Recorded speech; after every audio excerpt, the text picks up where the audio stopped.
All right, blessed afternoon, everyone. The same question, are you all alive? And for those who have come here for the first time, even maybe the second timers, you might have noticed last week there was only one talkie-talkie, yeah? But now there's plenty of them and they seem not to know how to stop. And immediately I would like to address the cell leaders that one, that we have to be training our people is the skill of testimony sharing. And for you people who have come for the first time, we say to you that this church is a talkative church, and I am the prime minister. Because the church is supposed to be a true church of Christ that is filled by the Holy Spirit. Our job is to witness. And our witnessing should not be silent. And beautiful that we are doing, and I would like to encourage, of course, but then we have to grow in the skillfulness of testimony sharing, that many more will be joining to share. Because this is our job. In Acts chapter 1, verse 8, it says, when the Spirit of God had poured out upon them, they have become witnesses, powerful witnesses for Christ. And that's precisely what we should. Not only dancing, not only singing, but the strongest testimony, the strongest to influence, win people, is testimony.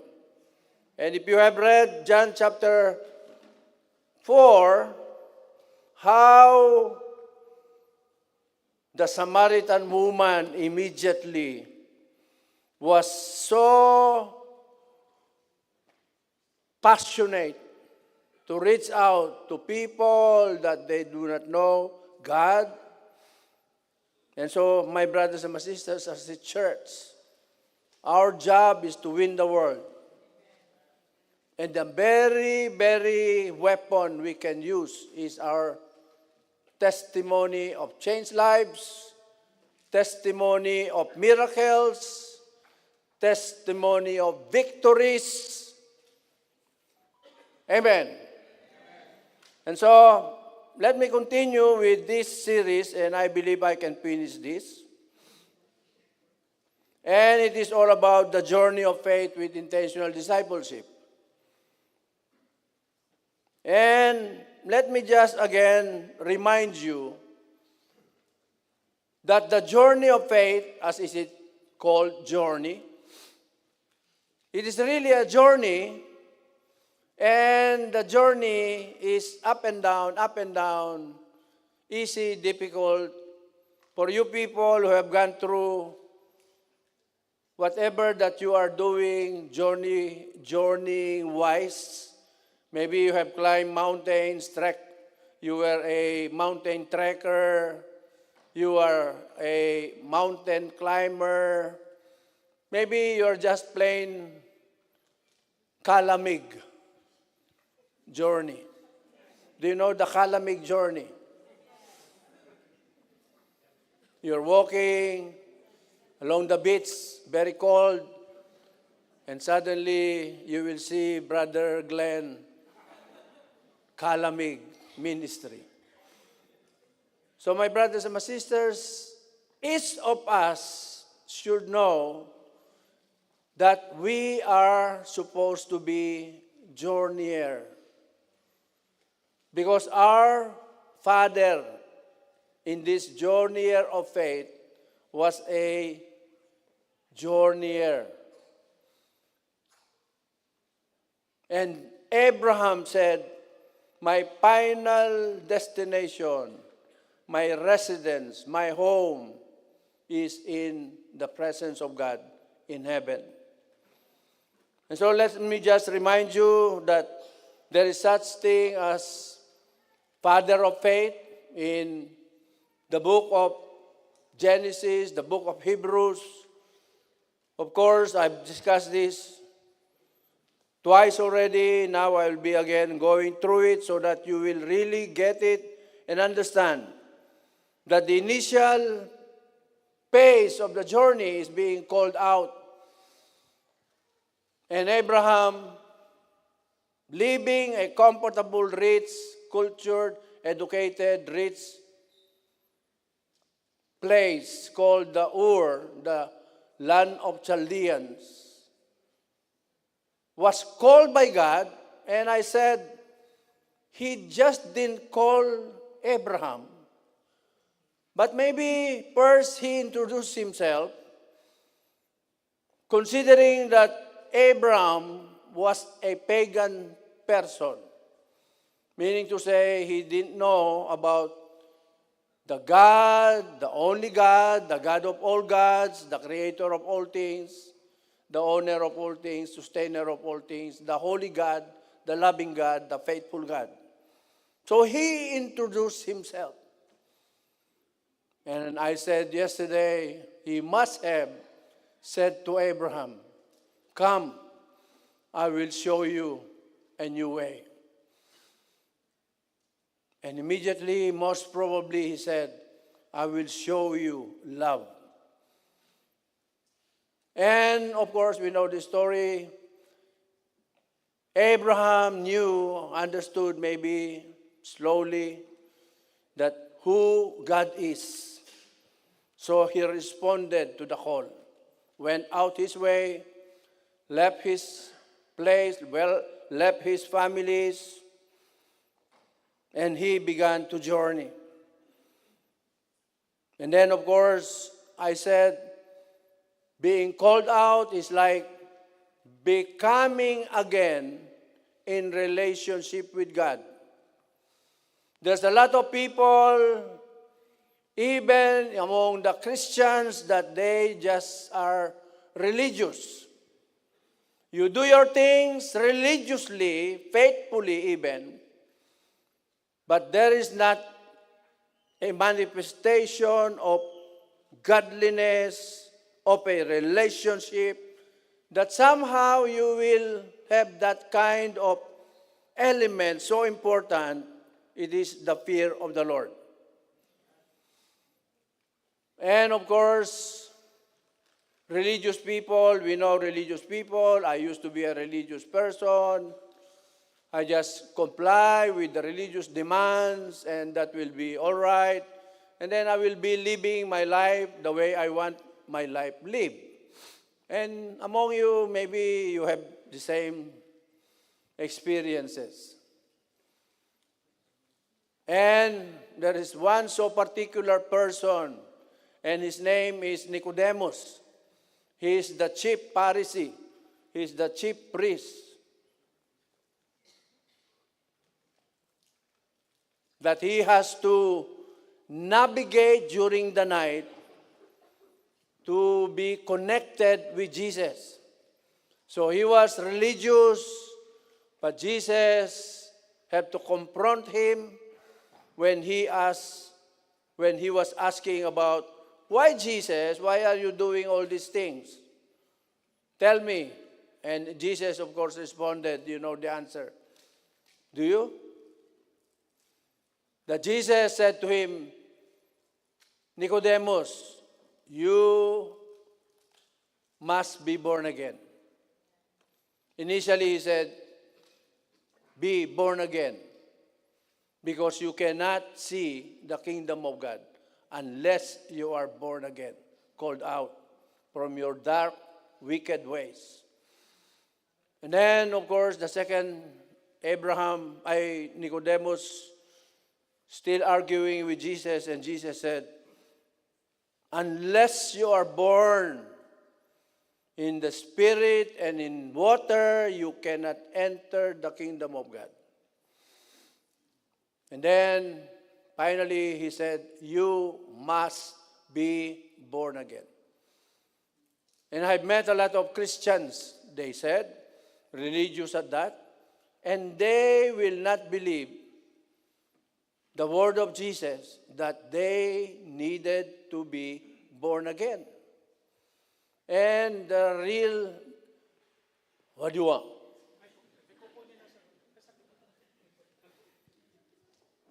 And so, my brothers and my sisters, I emphasize again, as Pastor Cesar emphasized, be sure we are all true born again. And so if you are true born again, I said, okay, we journey and you just start believing, but the same person you are, if you have not surrendered it all, and many of us, we are like that, isn't it?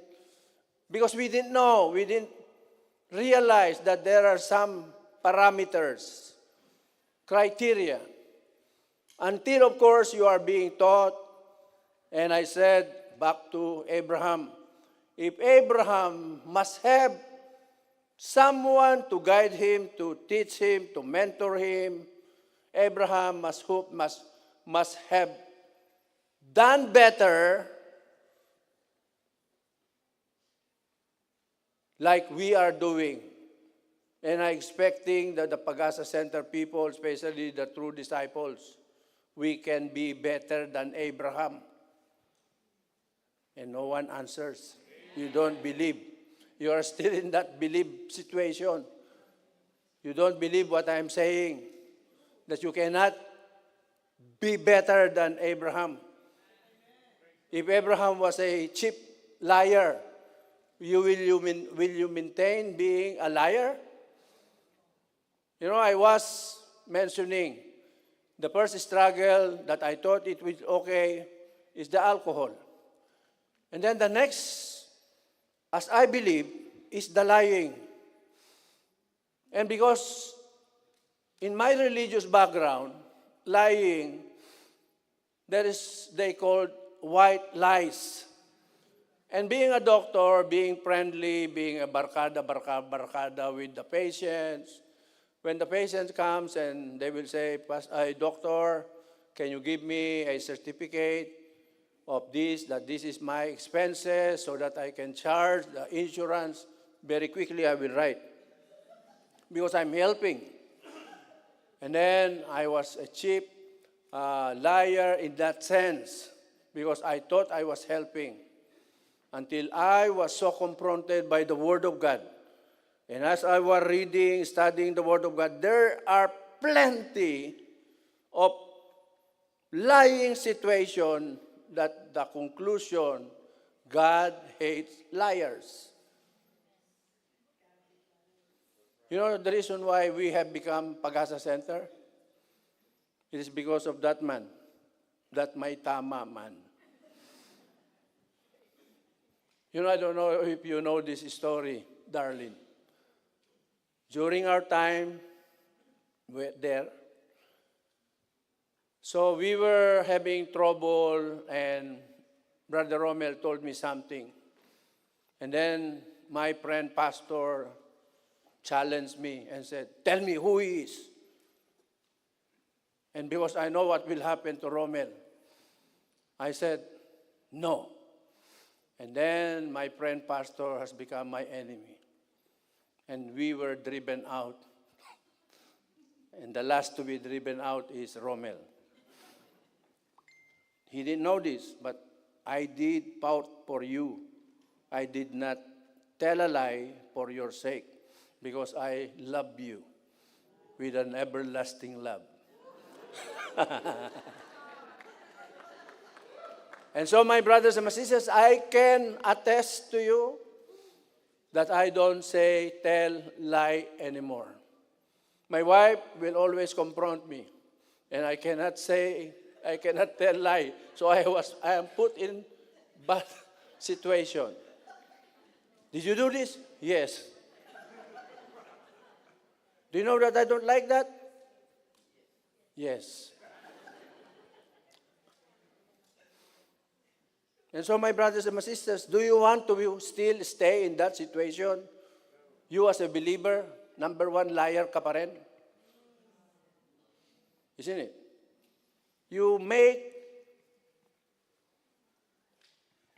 many lies so that in your workplaces, in the school, you'll be okay.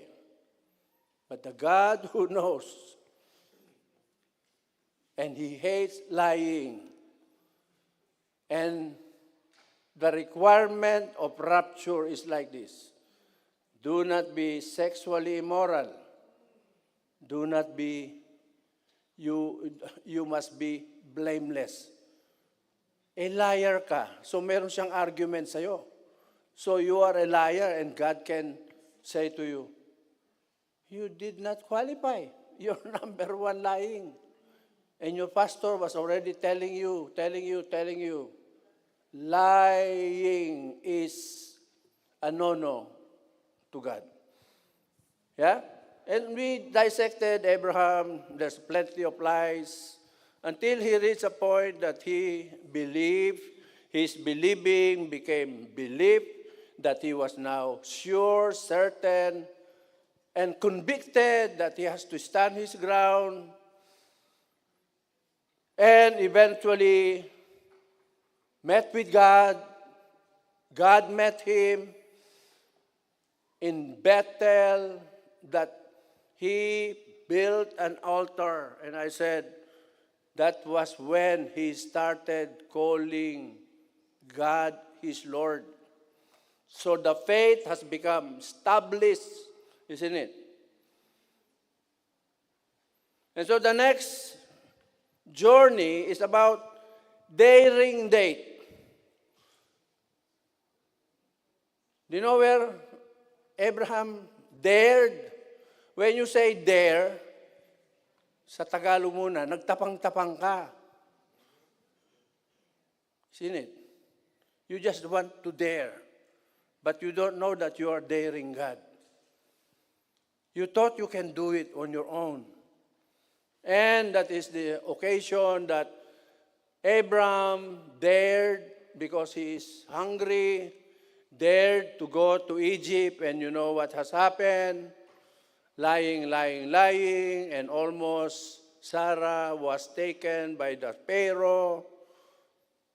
And then the second daring adventure, journey of Abraham, was when he made pasyal. He didn't supposed to go to Gerar, but he sidestepped.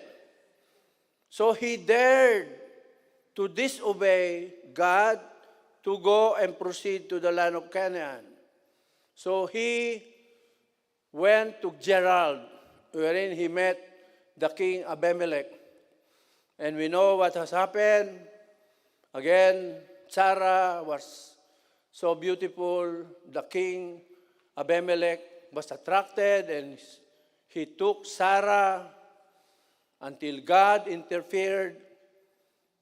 But almost that Sarah was taken, maybe molested, sexually abused, or maybe Abraham killed, and so forth and so forth. Daring, not consulting God, you just do your own, as if you're the boss of your life.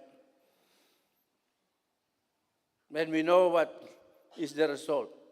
And then the next level is the Spirit-filled faith. When Lot went to Sodom and Gomorrah, you know this, yeah? Because he chose to, there came a time that the 5 kingdoms and the 4 kingdoms that used to be united went to war against each other. And the 4 kingdoms won over the kings of Sodom primarily and all the allies. And they took Lot. But look at this. Abraham had 318 servants, trained servants. Read your Bible, it says trained servants. He didn't say trained warriors. And he just gave them sword.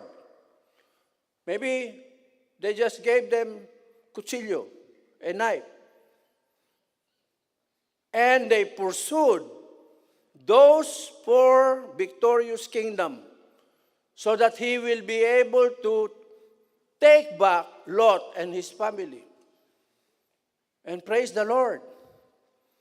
Something happened that Abraham was able to defeat them all. Just imagine 318 against four victorious kingdoms, just fresh from their victories. And the Bible will say, because God gave Abraham the victory. So you will immediately say, that is so spirit-filled faith, that when we do things and we ask God, we ask for His wisdom, for His direction. And if He agrees, and in many of our Bible readings, we must have read that many times the people of God will ask God, do you want me to do this? And God will respond, no. But He will sometimes also respond, yes, go for it. And so in this occasion, I believe, Abraham had the approval of God that he was able to win over the victorious four kingdoms. My brothers and my sisters, we need to be spirit-filled people whose faith are so strong. And immediately, before I forget, there's a lot of people among us, leaders especially, that the people that you are taking care of, as if there is a picture of this, they were captured again by the enemy. You know the problem?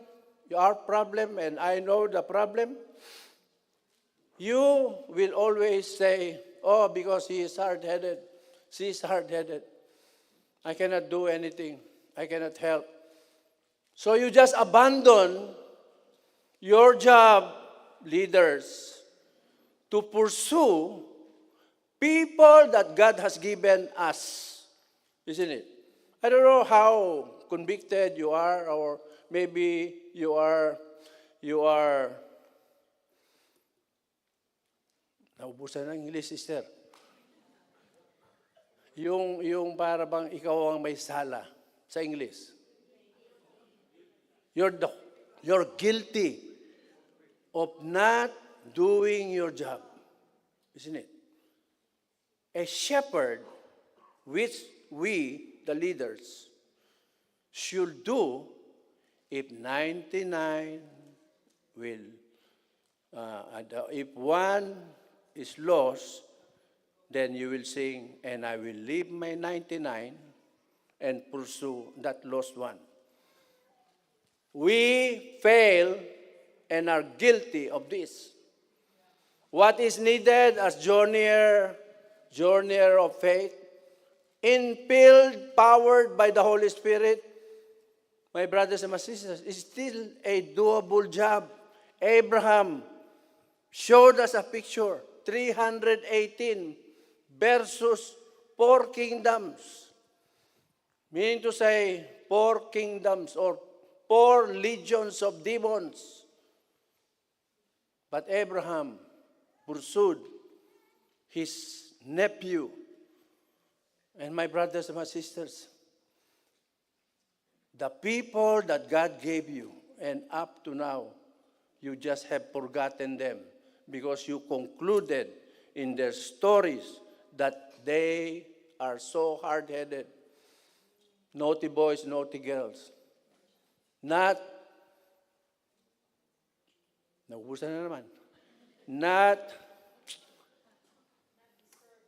deserving your mercy and grace, not deserving your effort. And then you will say, Lord, I give my life to you as a living sacrifice. Isn't it? How many of you that you, after a little argument, your disciples are hard-headed, and they left, You just say, okay. My brothers and my sisters, may you be convicted. Rise up into that level that your faith is spirit-filled. And let's do what Abraham done to his nephew Lot. It is a doable job, my brothers and my sisters. They are waylaid. You have to chase them. That's the reason why I want you to read, study the Pilgrim's Progress. There is really many things that will happen along the way. But as leaders, we have to do something, my brothers and my sisters. God gave them to us already. They had no relation with God. Then we led them to Jesus. They got born again. And God calls them my son and my daughter. And then God gave them to us to take care of them.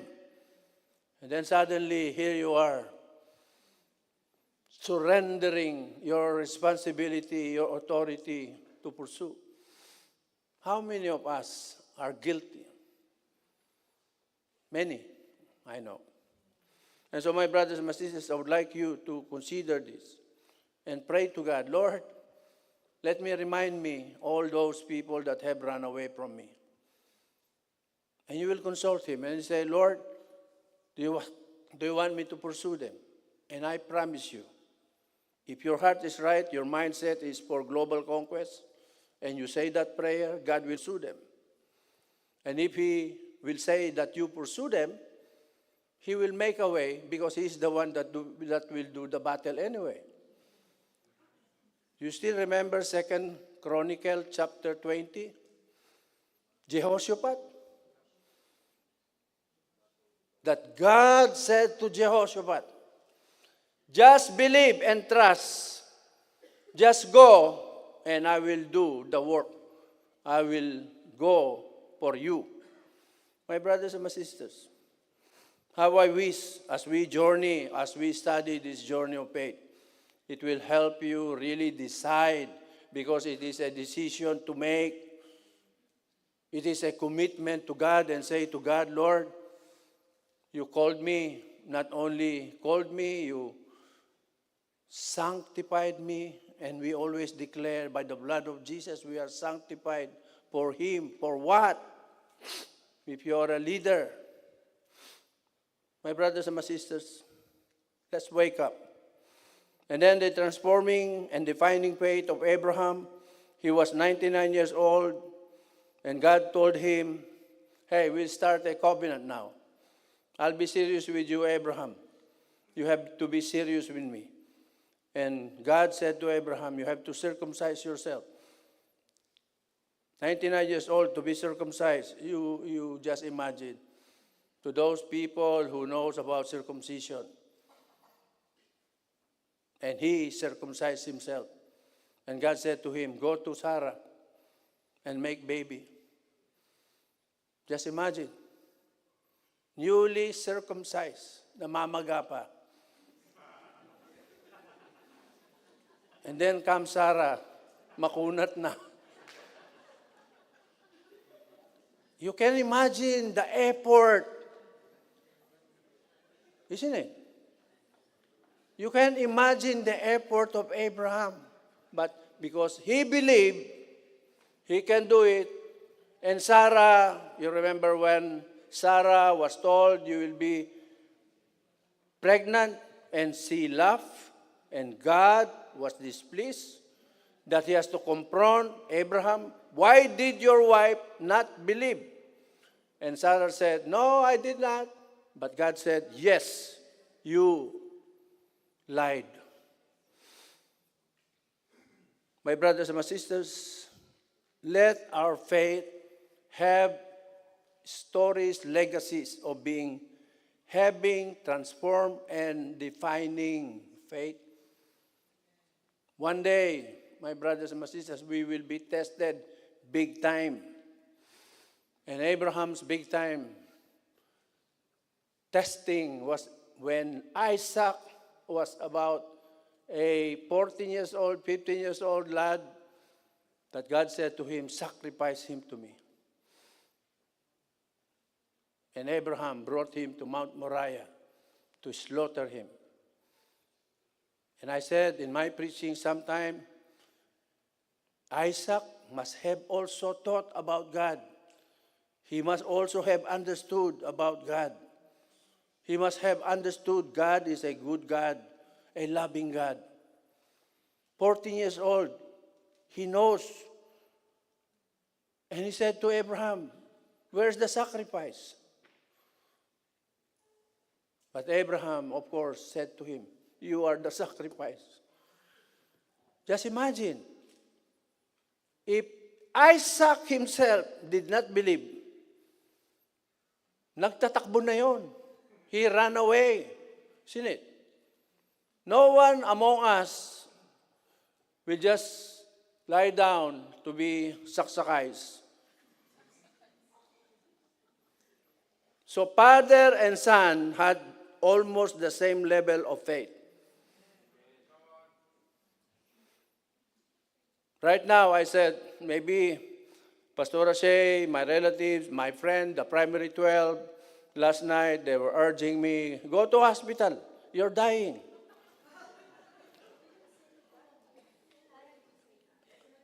But then the conclusion is dying.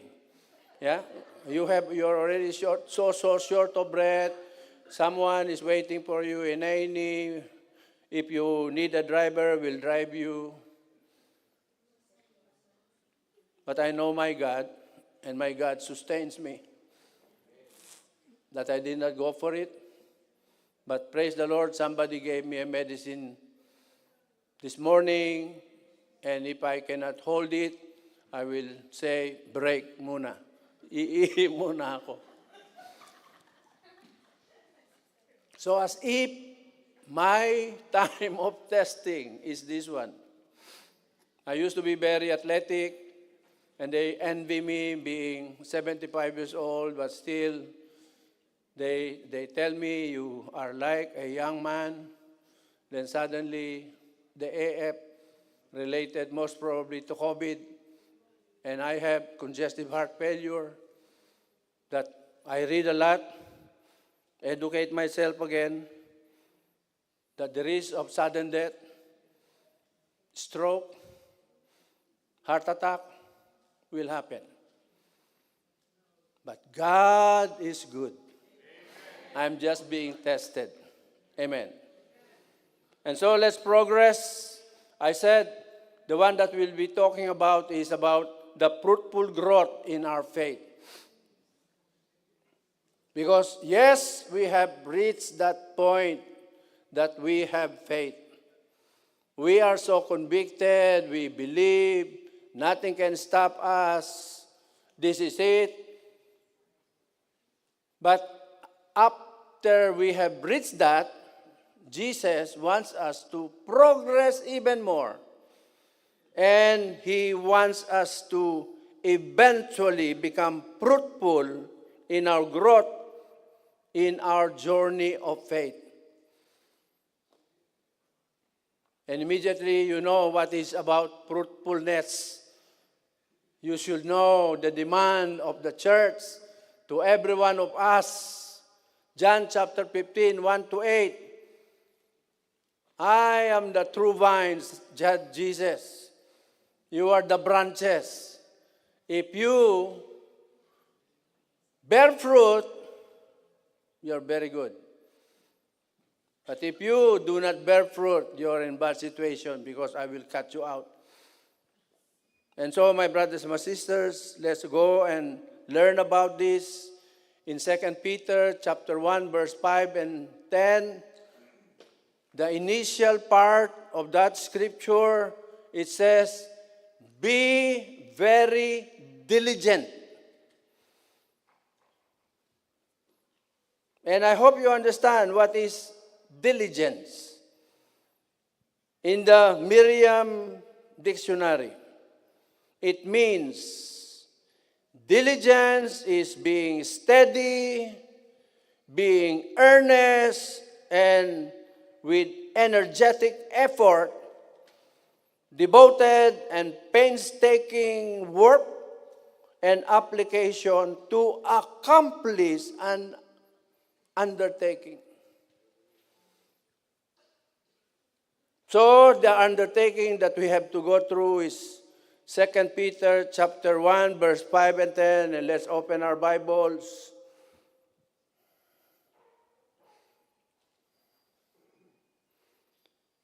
Brother Anthony, nakalimutan kong pinindot ang aking orasan.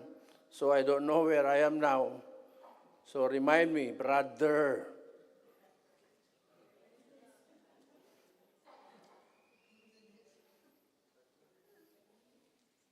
So let us read. It says, in my New King James Version,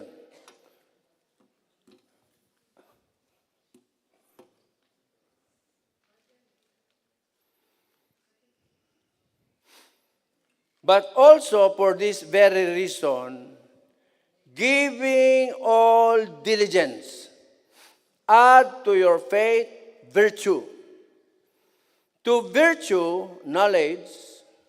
To knowledge, self-control. To self-control, perseverance. To perseverance, godliness. To godliness, brotherly kindness. And to brotherly kindness, love. For if these things are yours and abound, you will neither be barren and unfruitful in the knowledge of our Lord Jesus Christ.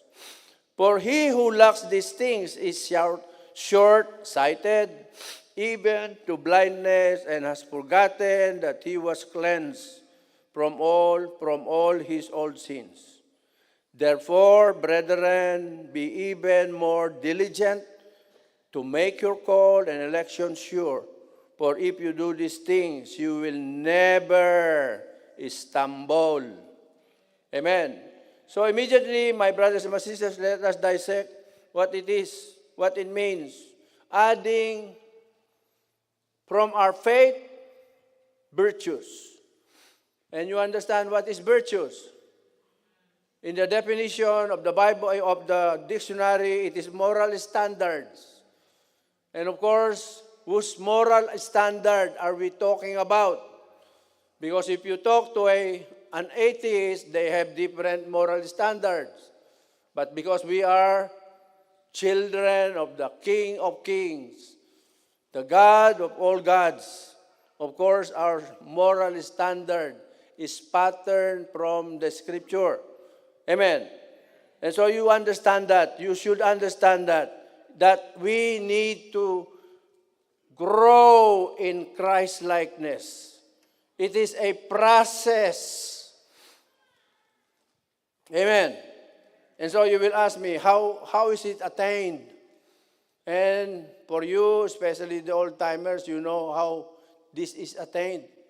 Because Jesus, when he started teaching his disciples, he started talking about the Beatitudes. This will be your attitudes, isn't it? And I cannot, and I will not elaborate. You should know this.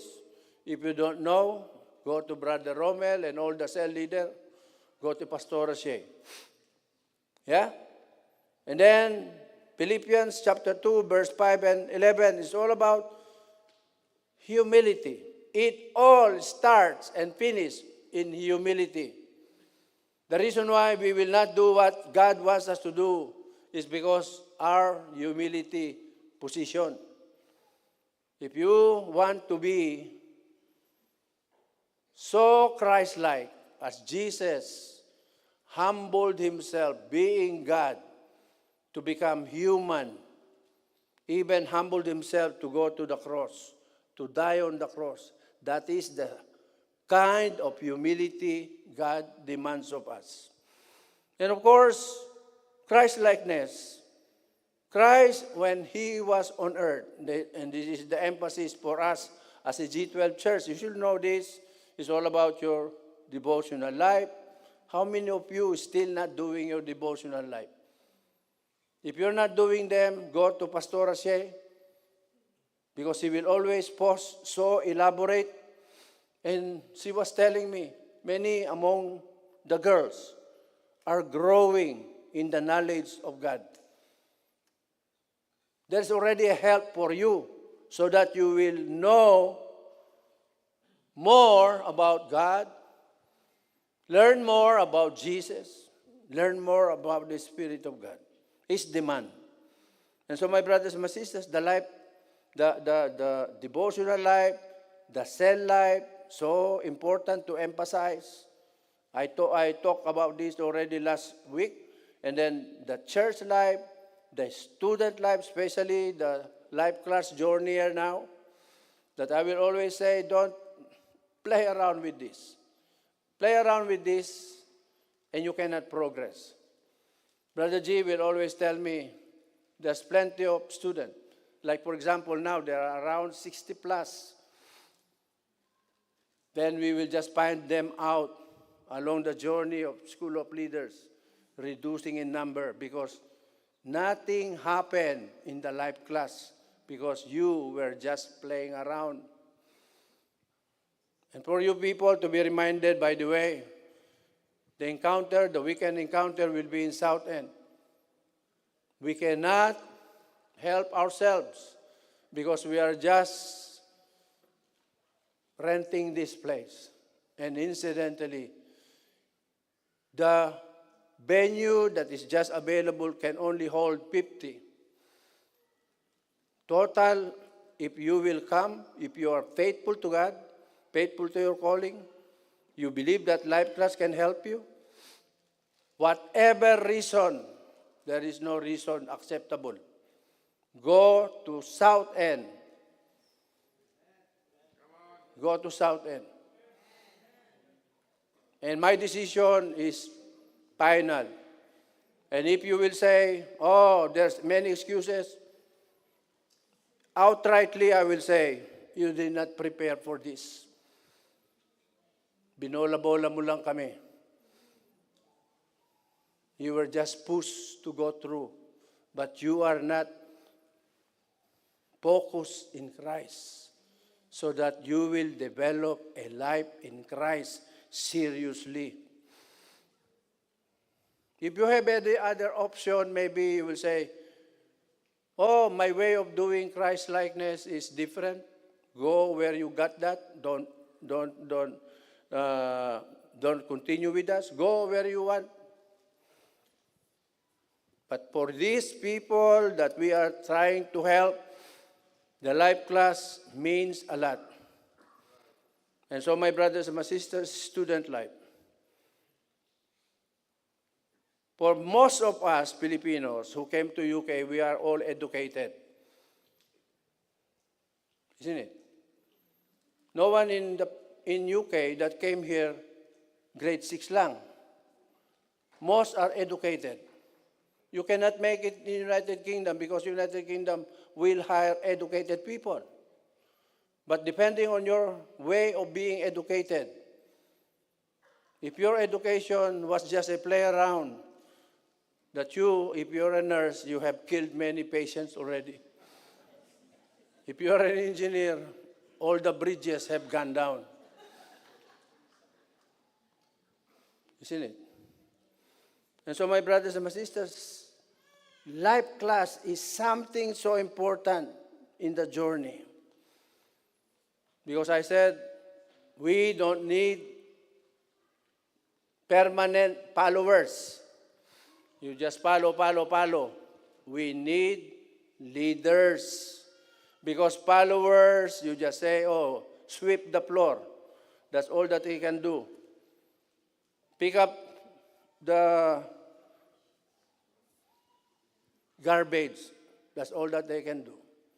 Leaders are what is needed in his church, because the leaders, true leaders, will be useful in the fruitfulness, multiplication, journey of his church.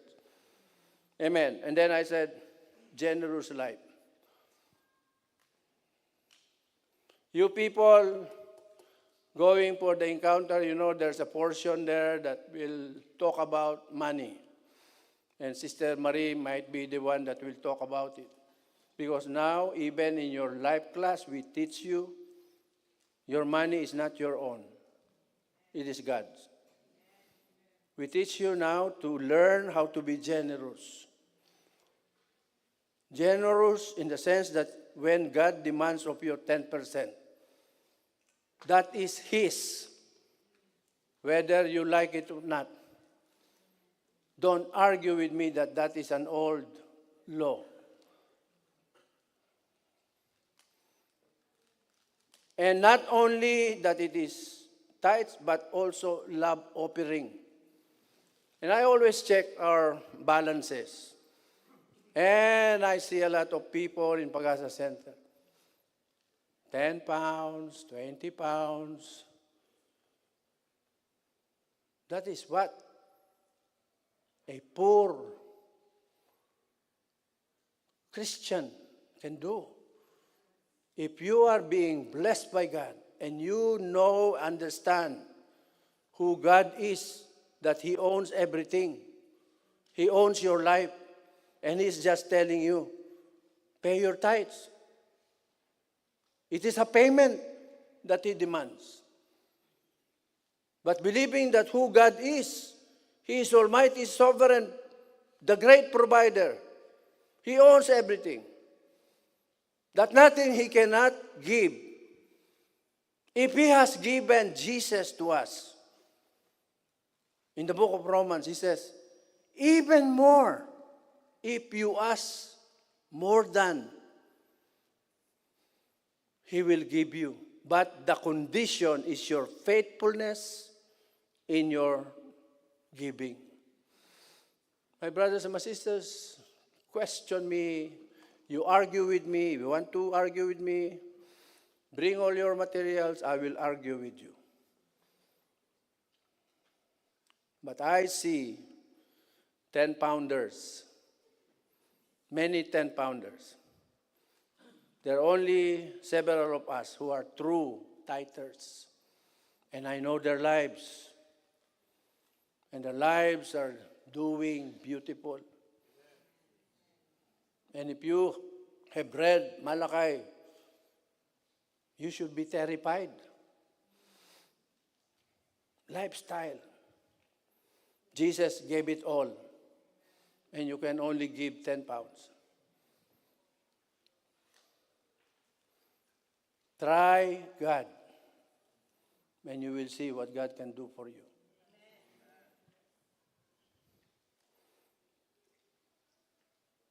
Adding virtue, now add knowledge. And adding knowledge is all about God. We are commanded to grow in the grace and in the knowledge of Christ. It's a command.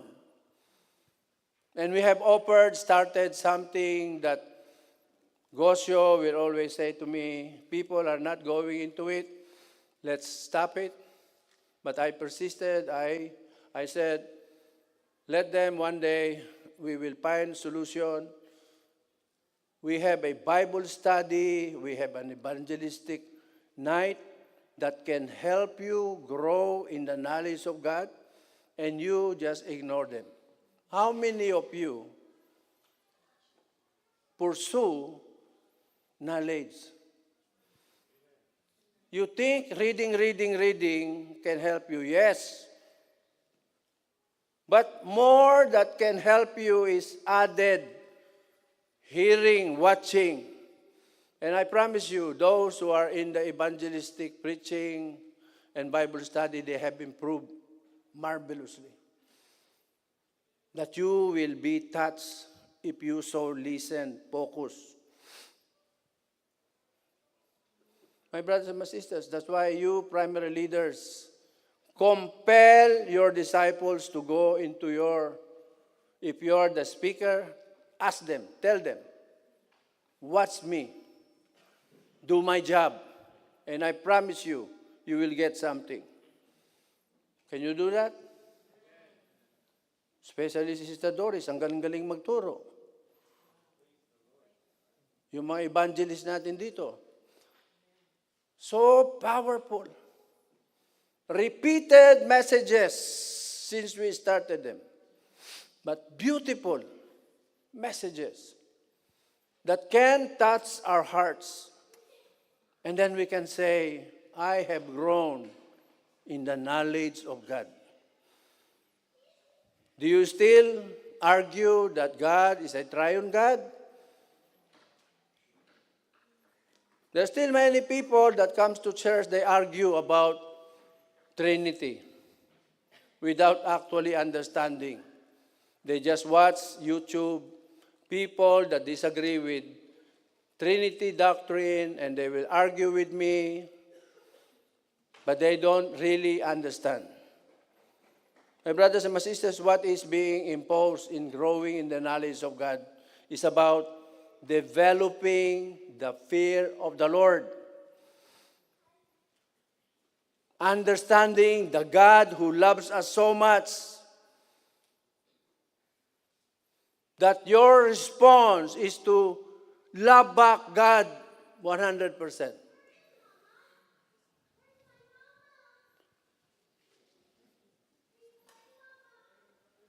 Amen.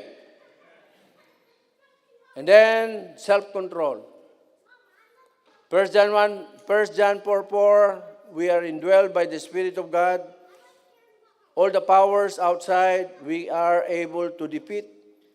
So whatever temptation, whatever the work of the enemy is throwing in us, we are in control. Galatians 2:20, that we have given our life to Jesus and our lives are for Jesus. Philippians 2:12 and 13, the same. Humility.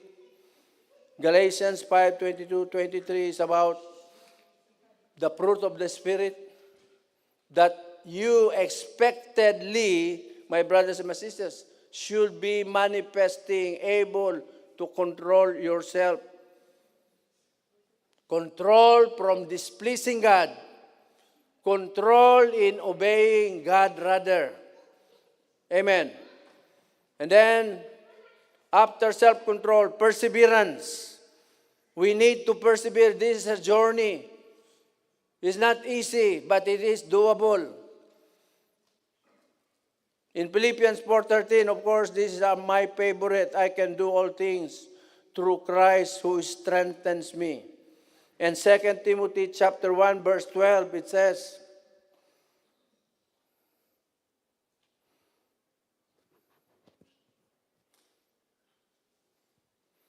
for this reason, I also suffer these things. Nevertheless, I am not ashamed, for I know whom I have believed, and I am persuaded that He is able to keep what I have committed to Him until that day. God is with us. He promised. He will sustain us so that we will be able to persevere. And then, of course, next to perseverance, godliness. And you should, by this time, are not just religious people. By this time, you will be declaring, saying to your friends, to your families, I'm not religious, but I am godly. I have a relationship with God. I am not going to church because of religiosity. I am coming to God because I want to meet up with my Father, to be in the presence of the Spirit of God, so that the name of Jesus is honored. My brothers and my sisters, that is all about godliness. In Romans chapter 6:11, you know that, you should know that, but I will try to read.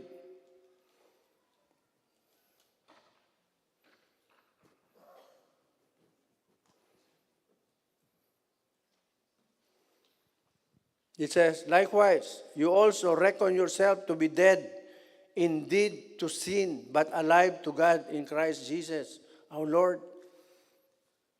Your former lives are forgotten, supposed to be. Don't leave your forgotten life back in control. Let's live His life, the life of Christ. Amen.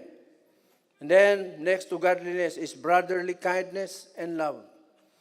That every one of us, as Jesus has commanded us, be kind to your brothers. Let's help each other carry our burdens together. Let's love. Let's not fight anymore. Let us love and it is agape. Yes, maybe your discipler is not that so pleasing to your sight, but because he is your discipler, you will just say, okay, my cell leader, I agape you, even if you're still naughty. But the cell leader will say to you, you are naughtier, but I love you, agape you anyway. Isn't it? Let's not put heads in our relationship. Whatever that enemy will put in our relationship, discard it, throw it away, and let God be God in our lives. Because that is what is the measure of God for us. One day, you will come and see God in whatever situation you are, and you still have bitterness. You have not forgiven your brothers or sisters. And God will maybe question you, do you really love? And He will point out to somebody, do you love this somebody? And you cannot answer otherwise because you don't love that person, isn't it? All right. So, let's move on. I discussed all this. Let me just read this for your sake. It's all about the journey. In Genesis chapter 4, verse 12 and 14, this I discussed regarding the spirit-filled faith, that when Abraham chased poor Lot, his armed 318 trained servants went in pursuit, that eventually they got Lot. But look at this, my brothers and my sisters. Genesis 14, 19 and 20. And he blessed him and said, Blessed be Abraham of God Most High, possessor of heaven and earth, and blessed be God Most High, who delivered your enemies into your hands. That's the reason why I'm saying, my brothers and my sisters, spirit-filled faith, because God was consulted, God is in the picture, God gives the victory. But what is glaring here, brothers and sisters? Abraham immediately understood tithings. And he said, and he gave him a tithe of all. Everything that they captured, booties, they set apart 10% as a tithe to God. Abraham, who is the father of faith, should also be labeled as the father of tithes. Isn't it? He started it. He's the first one. Actually, there were many stories.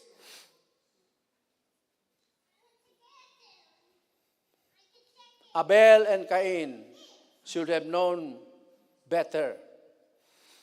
And we know the story.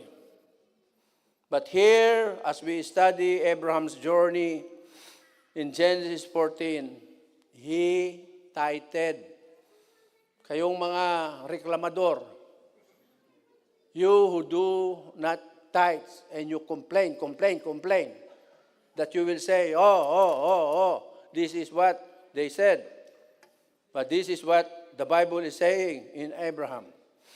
Before the law, Abraham was already paying his tithe. By the way, in July, we will be having a special mentoring conference. I will be inviting many churches, and Pastor Mervin and Pastor Ramonel. I asked them to teach us about tithings and givings and so forth and so forth. Because I have seen in them what God is doing. How I wish suddenly rich people will give us, not only Sister Marie, will give us our own building. Because there, They just found themselves having a building brand new because they know their God, they know how to give faithfully. Genesis chapter 15, verse 1 and 5 and 6. It says, after these things, the word of the Lord came to Abraham in a vision. Do not be afraid, Abraham. I am your shield, your exceedingly great reward. Then he brought him outside and said, look now towards heaven and count the stars, if you are able to number them. And he said to you so shall your descendants be. And he believed the Lord, and he was accounted for righteousness. Abraham was 99 years old. The Lord appeared to Abraham and said, I am the Lord Almighty.